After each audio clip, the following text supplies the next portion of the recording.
গাজা উপত্যকায় মানবিক সংকট মোকাবেলায় হামাসের নিয়ন্ত্রণ এড়িয়ে নতুনভাবে ত্রাণ সরবরাহের পরিকল্পনায় ঐক্যমতে পৌঁছেছে যুক্তরাষ্ট্র, ইসরায়েল এবং একটি আন্তর্জাতিক ফাউন্ডেশন।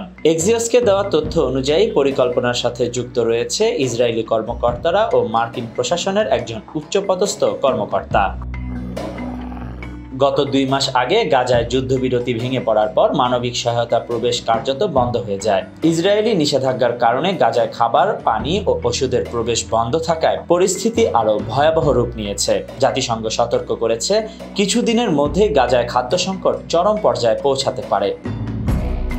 ইসরায়েলি কর্মকর্তারা জানিয়েছেন, গাজায় মজুদ খাদ্য আগামী ৩ থেকে ৪ সপ্তাহের মধ্যেই শেষ হয়ে যাবে। ইতিমধ্যে ইসরায়েলি হামলা ও সহায়তা স্থগিতের ফলে হাজার হাজার মানুষ বাস্তুচ্যুত হয়েছে। এলাকা জুড়ে অস্থিরতা, লুটপাট ও আইনশৃঙ্খলার চরম অবনতি লক্ষ্য করা যাচ্ছে।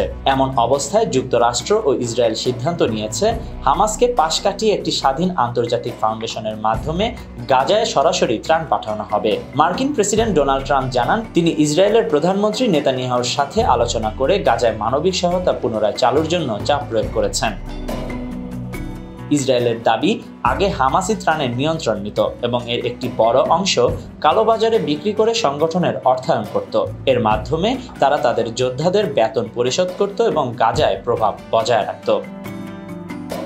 নতুন পরিকল্পনার ফলে হামাসের আর্থিক উৎসে বড় ধাক্কা লাগবে বলে মনে করছেন সংশ্লিষ্ট মহল।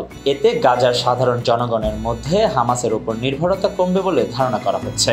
মার্কিন পররাষ্ট্র দপ্তরের একজন কর্মকর্তা এই পরিকল্পনাকে উল্লাস করার মতো একটি পদক্ষেপ হিসেবে উল্লেখ করেছেন। তিনি জানান, এটি ইসরায়েল ও সংশ্লিষ্ট ফাউন্ডেশনের মধ্যে দীর্ঘ আলোচনার ফসল এবং এর পেছনে ট্রাম্প প্রশাসনের পূর্ণ সমর্থন রয়েছে।